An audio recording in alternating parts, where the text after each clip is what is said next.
ढेरों शुभकामनाएं। फाल्गुन मास के शुक्ल पक्ष की एकादशी जिसका नाम होगा आमल की एकादशी या आंवला एकादशी किस दिन है? आंवला एकादशी व्रत किस दिन किया जाएगा? 9 मार्च को या 10 मार्च को, क्योंकि 9 मार्च को भी एकादशी है और 10 मार्च को भी है। तो व्रत किस दिन करना उत्तम रहेगा? भद्रा भी बताई जा रही है, तो भद्रा का प्रभाव रहेगा कि नहीं रहेगा? किस प्रकार से पूजन करना है? आंवला एकादशी बहुत महत्वपूर्ण होती है, आप सभी जानते हैं। जैसा नाम से ही ज्ञात होता है, तो आमल की एकादशी का पूजन किस प्रकार से आपको करना है? इसमें आंवले का प्रयोग आपको कैसे करना है? क्या आंवले के वृक्ष की पूजा करनी है? या जिन माताओं, बहनों, भाई, बंधुओं के पास आंवले का वृक्ष ना हो, वो आंवले के फल की भी पूजा कर सकते हैं क्या? किस प्रकार से उनको पूजन करना चाहिए जिनके पास आंवले का वृक्ष या फल नहीं हो? ये विधि बताएंगे। शास्त्रीय जानकारी क्या है इस एकादशी से संबंधित, वो बताएंगे। इस व्रत के नियम क्या है वो भी बताएंगे। इस व्रत को किस दिन आरंभ करना चाहिए? किस विधि से आरंभ करना चाहिए? क्या अगर आप व्रत करना आरंभ करना चाहते हैं तो इस एकादशी से व्रत उठा सकते हैं कि नहीं उठा सकते हैं? पारण के नियम कैसे अलग रहेंगे? पारण आपको कब करना है? व्रत पूजन आदि आपको कब करना है? इस प्रकार से संपूर्ण शास्त्रीय जानकारी एकादशी के बारे प्रदान की जाएगी। आप जानते हैं कि आपका यह चैनल धर्म साधना टीवी सदा आपके लिए एकादशी पर विशेष जानकारी लेकर आता है, जिसमें संपूर्ण शास्त्रों और पुराणों का वर्णन होता है कि इस एकादशी का विशेष फल प्राप्त करने के लिए पूजन कैसे करें। आपकी छोटी छोटी जो बारीक गलतियां आपसे हो जाती है, उनके बारे में उनके उत्तर होते हैं कि किन गलतियों को करने से आपको बचना है, उनके बारे में भी चर्चा करेंगे। आमल की एकादशी का क्या महत्व है, क्या फल है और किस प्रकार आपको इस व्रत को करना चाहिए, ये संपूर्ण जानकारी हम आने वाले कुछ मिनट में इस वीडियो के माध्यम से आपको प्रदान करेंगे। अपने व्रत की सफलता के लिए और भगवान श्री हरि का आशीर्वाद प्राप्त करने के लिए कमेंट बॉक्स में अवश्य लिखिएगा जय श्री हरि या ओम नमः भगवते वासुदेवाय। भगवान श्री हरि अवश्य ही आपकी मनोकामना पूर्ण करेंगे। विज्ञान भी ये मानता है कि जब भी भगवान का यह मंत्र लिखा जाता है तो उसे एक सकारात्मक ऊर्जा का प्रवाह होता है और वह सकारात्मक ऊर्जा आपके जीवन में सकारात्मक परिवर्तन लेके आती है। इसलिए आपको अवश्य ही लिखना चाहिए। वीडियो यदि थोड़ा सा भी अच्छा लगे तो एक बार लाइक अवश्य कर दीजिएगा, क्योंकि आपका एक लाइक बहुत महत्वपूर्ण होता है हमारे लिए। हम बहुत सारे पुराणों को पढ़ने के बाद एकादशी की जानकारी जुटाते हैं, बहुत महीन से महीन जानकारी जुटा के और फिर वीडियो बनाते हैं। जब आप एक लाइक करते हैं तो वह हमारे लिए संतुष्टि होती है कि हमारी मेहनत सफल हो रही है और हमारे दर्शक उसका लाभ। कृपया लाइक अवश्य करते जाइएगा। चैनल पर नए हैं तो उसे सब्सक्राइब कर लीजिएगा, क्योंकि आपको पता ही है कि आपका ये चैनल एक प्रतिष्ठित ज्योतिष संस्थान का चैनल है, जिस पर सही शास्त्रीय जानकारी ही दी जाती है। मनगढ़ंत बातें या इधर-उधर की बातें नहीं की जाती है। आइए अब जल्दी से जानकारी आरंभ करते हैं और बात करते हैं आने वाली एकादशी। देखो जी, फाल्गुन का महीना चल रहा है और फाल्गुन कृष्णा अभी एकादशी समाप्त हुई है। आपके सामने शिवरात्रि से पहले विजया एकादशी थी, उसकी विशेष विधि हमने आपको बताई थी, स्थापना हमने बताई थी। शायद ही कोई होगा यूट्यूब यूट्यूब पे जिसने इतनी बारीक जानकारी शास्त्र अनुसार आपको की हो। हम अकेले थे यूट्यूब पर जिसने आपको शास्त्र अनुसार जानकारी प्रदान की थी। वैसे ही जो आने वाली आमल की एकादशी है ना, इस पर आंवले की पूजा का विधान तो है ही, परंतु वो पूजा करनी कैसे है, शास्त्रों में उसकी क्या विधि है, कथाओं में उसका क्या वर्णन आता है, वो विधि हम आपके लिए लेके आए हैं कि किस प्रकार से आपको पूजन करना चाहिए। कुंभ की स्थापना इसमें की जाती है, तो कुंभ की स्थापना कब करनी है? कुंभ वो वाला कुंभ जो अभी समाप्त हुआ है, इसमें भी कुंभ मतलब एक घड़ा होता है, उसी की स्थापना होती है, कुंभ की स्थापना होती है और आंवले की पूजा होती है। ये जो एकादशी है ना, इसका फल बहुत अधिक है। इस प्रकार से अन्य एकादशियां महत्वपूर्ण होती है, उससे कई अधिक इस एकादशी का महत्व है। क्योंकि इस व्रत का जो फल है वो 1000 गौ दान के बराबर है कि 1000 गौओं का दान करने से आपको जितना पुण्य प्राप्त होता है ना, उतना पुण्य आपको केवल इस एकादशी के व्रत व पूजन से हो जाता है। इसलिए इस एकादशी का महत्व है। और फिर इसी एकादशी पर आंवले की पूजा विशेष बताई गई है। और आप जानते हैं कि आंवले में भगवान श्री हरि का माता लक्ष्मी का वास होता है। अगर आंवले की पूजा हो रही है और एकादशी तो वैसे भी भगवान श्री हरि की प्रिय तिथि है, कितने बड़े संयोग इसमें बन रहे हैं। आंवले की पूजा है जो माता लक्ष्मी और भगवान श्री हरि का वास स्थान है। एकादशी जिसपे भगवान श्री हरि का विशेष महिमा आती है, तो ये जो व्रत है इसीलिए बहुत महत्वपूर्ण हो जाता है। आइए आप जानकारी लेते हैं कि ये आपने व्रत करना किस विधि से है और फिर बताएंगे आपको कि व्रत करना कब है। पूजन विधि से आरंभ करेंगे कि आपने किस प्रकार से इसकी पूजा करनी है। आंवल की एकादशी के दिन आपको कुछ विशेष सामग्रियां इकट्ठी करने की आवश्यकता होती है। क्या आपके आंवले का वृक्ष है क्या? अगर आंवले का वृक्ष है तो वह सबसे उत्तम रहेगा। अगर आंवले का वृक्ष नहीं है तो किसी मंदिर में जाके पूजन कर सकते हैं जहां आंवले का वृक्ष हो। विधि हम आपको यहां अभी बता ही देंगे। दूसरा ऑप्शन ये है कि यदि आपके पास आंवले का वृक्ष ना हो तो आंवले के फल पे भी आप इस एकादशी का पूजन कर सकते हैं। उसकी विधि भी अब हम यहीं पे इसी वीडियो के माध्यम से बताएंगे कि यदि फल पर करना है, आंवले के फल से पूजन करना है तो कैसे करना है। और यदि आंवले का वृक्ष आपके पास है, पौधा आपके पास है, तो उस पर पूजन कैसे करना है। सामग्री एक बार नोट कर लीजिए। सामग्री के रूप में सबसे पहले तो आपके पास आंवले का पौधा होना चाहिए, वृक्ष होना चाहिए। यदि आंवले का पौधा ना हो तो आंवले का फल आप अवश्य ले लीजिएगा। रोली, मौली, पान, सुपारी, लौंग, इलायची, धूप, दीप, नैवेद्य।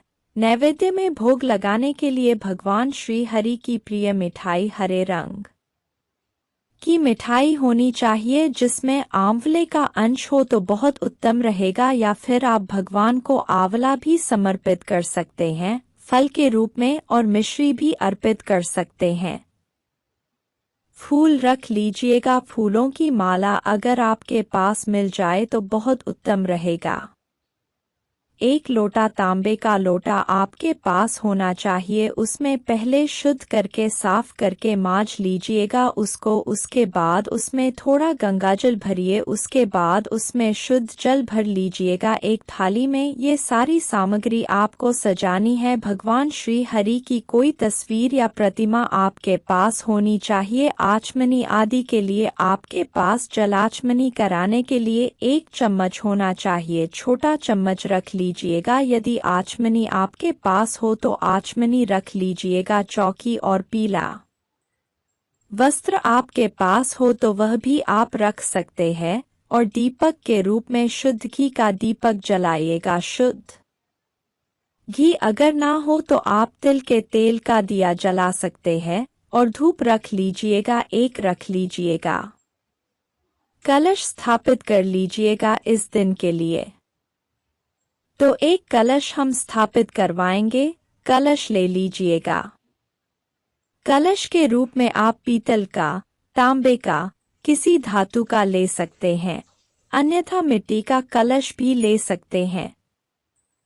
ये दान करना नहीं है, दान करने की आवश्यकता नहीं है। इसको जैसे विजय एकादशी पर कलश को दान करना था, तो इस एकादशी में आमल की एकादशी में जो कलश होगा उसकी दान करने की आवश्यकता नहीं रहेगी। आप केवल एक कलश स्थापित करेंगे। तो पूजा के लिए कलश की आवश्यकता होगी और उसके ऊपर के लिए श्रीफल अगर आपके पास मिल जाए तो एक नारियल ले लीजिएगा, पानी वाला नारियल। पंचपल्लव अगर मिल जाए आपके पास तो पंचपल्व भी ले लीजिएगा। पंचपल्व में आप जानते ही है कि आम के पत्ते होते हैं या फिर अशोक के पत्ते आप ले सकते हैं। ये सारी सामग्री है जो आपने एकत्र कर लेनी है। एक दिन पहले ही या पूजा से पहले आप सारी सामग्री एकत्र कर लीजिएगा और व्रत वाले दिन सूर्योदय से पहले उठ जाइएगा। उठने के बाद स्नान आदि करके अब मंदिर की साफ सफाई, जो पूजा स्थल है उसकी साफ सफाई करने के बाद सारी सामग्री एकत्र करके और आसन लगा के बैठ जाइए। उत्तर दिशा की ओर आपने मुख करके बैठना है। उत्तर दिशा की ओर अगर स्थान ना मिले तो पूर्व दिशा की ओर भी मुख करके बैठ सकते हैं। चौकी लगाइएगा। अगर आपके पास लकड़ी की चौकी है तो सबसे पहले वह लगाइएगा। अगर आपके पास पीला वस्त्र है तो वह उसके ऊपर बिछाइएगा। अगर लकड़ी की कोई चौकी या वस्त्र नहीं है तो कोई बात नहीं, आप पृथ्वी पर भी भगवान को रख के पूजन कर सकते हैं। आप जानते ही हैं कि हम वह विधि बताते हैं जिसमें सामान्य से सामान्य व्यक्ति भी कम से कम रिसोर्सेज में भगवान का पूजन कर सके, क्योंकि एकादशी का पूजन एक ऐसा पूजन है जिसे अमीर से लेके गरीब तक, अंतिम छोर तक सभी लोग करते हैं। तो पूजा विधि हमारी वो होती है जिसको गरीब से गरीब और अमीर से अमीर सभी कर सके। तो आप पृथ्वी पर रखकर भी पूजन कर सकते हैं। जो भी स्थान है ना उसको साफ कर लीजिएगा अच्छे से। सबसे पहले हम जो सामान है उसका शुद्धिकरण करेंगे, जो स्थान है उसका शुद्धिकरण करेंगे, पवित्रीकरण करेंगे। हम यहाँ से मंत्र पढ़ते हैं। आप एक पुष्प लीजिएगा और जो लोटे में जल भरा होगा ना, गंगा जल मिला हुआ जल, उस जल से छींटे दीजिएगा।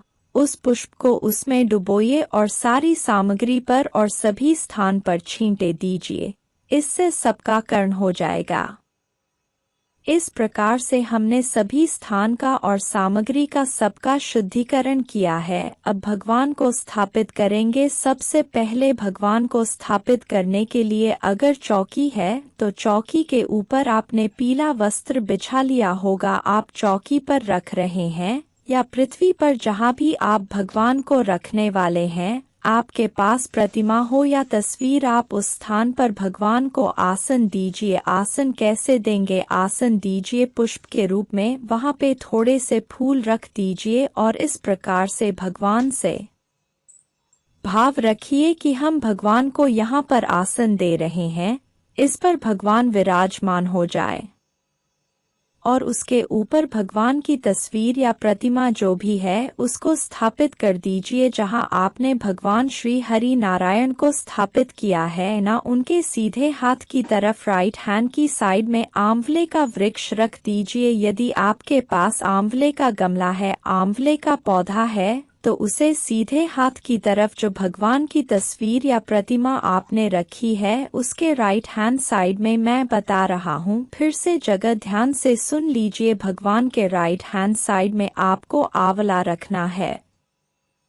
आंवले का पेड़ है तो रखिए, बहुत अच्छा है। वृक्ष, गमला आदि जो भी है वहाँ रखिए। यदि ऐसा स्थान कि आंवले के जो पेड़ हैं बहुत बड़े बड़े होते हैं, हमारे यहाँ पे बहुत बड़ा पेड़ है आंवले का, उनको आप एक स्थान से दूसरे स्थान पर नहीं लेकर जा सकते हैं। तो ऐसा कीजिए कि पूजन ही वहीं पे कीजिए, भगवान की स्थापना, भगवान श्री हरि की तस्वीर आदि की स्थापना ही आंवले के वृक्ष के वहां पे कर लीजिए, क्योंकि इस व्रत में ना आंवले की महिमा बहुत अधिक है। भगवान श्री सर्वे सर्वा हैं, उनकी महिमा तो कभी कम ज्यादा हो ही नहीं सकती, परंतु इस एकादशी में आंवले की महिमा बहुत अधिक है। इसीलिए आंवले का वृक्ष यदि आपका बहुत बड़ा है तो उसी जगह पर जहां आंवले का वृक्ष है वहीं पर भगवान श्री हरि तस्वीर आदि को स्थापित करके और उसी स्थान पर हम पूजन कर लेते हैं। जरूरी नहीं है, आवश्यकता नहीं है कि आप अपने मंदिर में ही ये पूजन करेंगे। आप उस वृक्ष के नीचे भी पूजन कर सकते हैं, अगर वह सुरक्षित है तो जहां कलश आदि को रखा जा सकता है। दूसरा, जिन लोगों के पास आंवले का पेड़ नहीं है, पौधा नहीं है, वृक्ष नहीं है, वो क्या करेंगे, वो आंवले का कम से कम एक फल लेंगे, आंवला लेंगे, एक साबुत आंवला लेंगे, हरा कच्चा जो आंवला आता है उसमें यदि एक पत्ती वाला आंवला मिल जाए तो बहुत उत्तम होगा, वह आंवला लीजिएगा और उसे जहां आपने भगवान श्री हरि को स्थापित किया है ना, उनके सीधे हाथ की तरफ पुष्प रखिएगा। जैसे आपने भगवान को आसन दिया है उसी प्रकार से आंवले को स्थान दीजिएगा। आंवला जो है एक प्रकार के देव हैं, ये साधारण वृक्ष है, ये दिव्य वृक्ष है, दिव्य वृक्ष है, इसीलिए इनकी पूजा होती है। तो इसीलिए उनको पहले एक स्थान दीजिएगा पुष्प के रूप में और उसके ऊपर आप आंवले को रख दीजिएगा। यहाँ तक सबको क्लियर हो गया होगा कि क्या करना है, कैसे करना है। ये स्थापना करने के बाद अब आप पूजन आरंभ करेंगे। सबसे पहले अपने हाथ धो लीजिए। हाथ धोने के लिए चम्मच से अपने सीधे हाथ में जल लीजिए, हाथ धो लीजिए। हाथ धोने के आप 3 बार जलाजमी करेंगे, एक एक चम्मच जल पिएंगे। हम यहाँ से मंत्र पढ़ते हैं, जल पी लीजिए, जल लीजिए, जल पी लीजिए। पुनः सीधे हाथ में एक चम्मच जल लीजिए, पी लीजिए, जलाजमी कर लीजिए, हाथ धो लीजिए, अपने आप को तिलक कीजिए, मौली बांधिए। पारिवारिक जन यदि आपके साथ में बैठ के पूजन कर रहे हैं तो उनको भी तिलक कीजिए और मौली आदि बांधिए। आप व्रत का संकल्प करेंगे। संकल्प आपको अवश्य ही करना चाहिए। आप पूरा विधान चाहे पूजा का करें ना करें, परंतु आपको संकल्प अवश्य करना चाहिए। संकल्प आवश्यक प्रक्रिया है। व्रत में पूजा छोटी बड़ी हो सकती है, पर संकल्प के बिना व्रत नहीं करना चाहिए, इसका ध्यान रखिएगा। आप संकल्प कैसे करेंगे? सीधे हाथ में जल लीजिएगा।